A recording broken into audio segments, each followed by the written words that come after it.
Welcome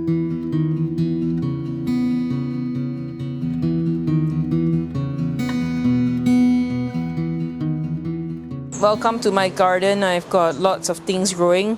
This is sweet potato from Japan. So I brought one sweet potato back and it became a sweet potato plant, but I'm not eating it yet. As you can see, it's a bit all over. So it's a bit of a creeper, but it's being held up very nicely by some of my other plants. So I've got very nice mints here as well. This is Moroccan mint, so it's a bit different. Then it's right next to my mani thai. So this is edible. So this whole patch is almost all edible. At the back over here, I've got sand ginger.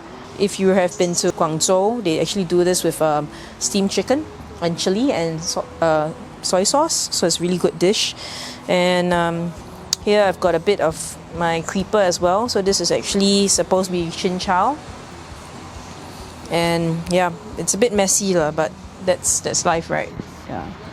So, but it's all allowed to grow as freely as it wants to, and yeah, just being as natural as I can. And praying that I'm not too much of a bother to my neighbour.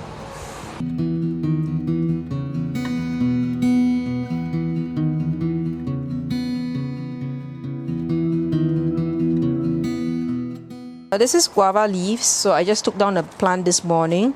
So I've assembled the leaves nicely. I'm going to try and make tea out of it. It has a very nice apple kind of smell.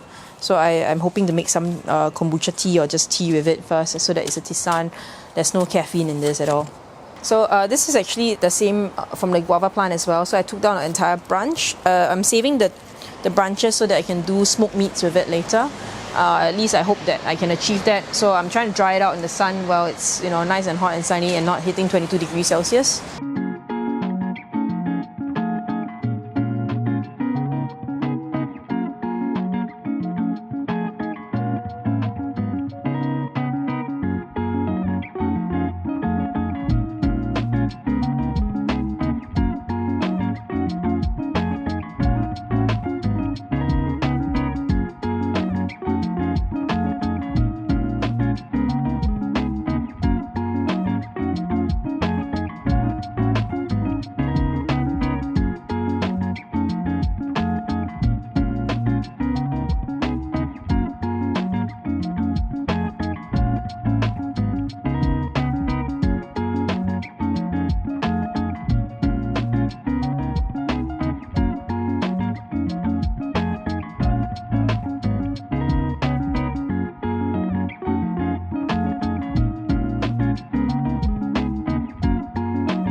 Okay, so we're gonna do secondary ferment right now. So I've got a bunch of fruits ready. I've got lemon. I'm gonna use it for the zest. So I'm gonna just lightly cut a bit of a slice off. So you don't want too much of it as well, because if you get too much of the pith, it will be a bit bitter. So I don't really have the knife skills of a bartender, unfortunately. Just whatever that I can present myself with. So I just need that tiny slice. I'm gonna chop it right through. Okay. And if you really want it to go into the flavor really deeply, what you want to do is to chop it down into really fine bits. Okay, so I've got a bit of lemon zest inside to get it a bit of a lemony flavor. I'm going to put in bananas as well. I don't really want a whole banana, and maybe about half I do, because that banana is full of sugar. And then when you are secondary fermenting it, right, it will give you a really big whoosh. So just chop it roughly. All these fruits, after you're done, you can actually eat it, so you don't have to necessarily throw it away. But this is just an easy way to kind of help people at home make their own kombucha and secondary ferment it. And if you want guaranteed results, bananas are great. Apricots that are really, really sweet are great as well. So I'm going to cut it into smaller bits so it's easier for the entry.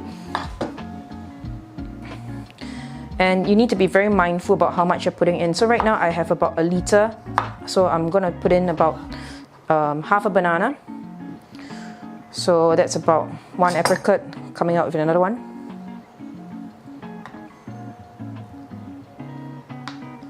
So you don't really want to mash things up too much, because if you mash it up, it will become very, very powerful at the end. Like, it will give you a gush and you lose a lot of liquid.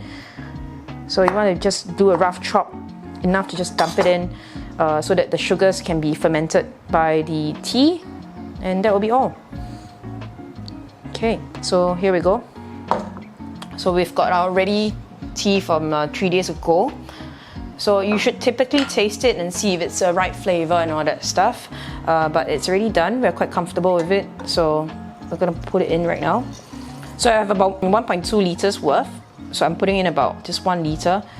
But I'm not going to fill it up all the way because once the entire item is fermented, it's going to be really, really powerful. Because again, my bananas have a lot of sugar.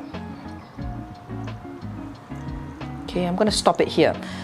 Reason being that you need a bit of room just in case that it gushes up and then it wouldn't go bursting. So sealing with a good cap. Okay.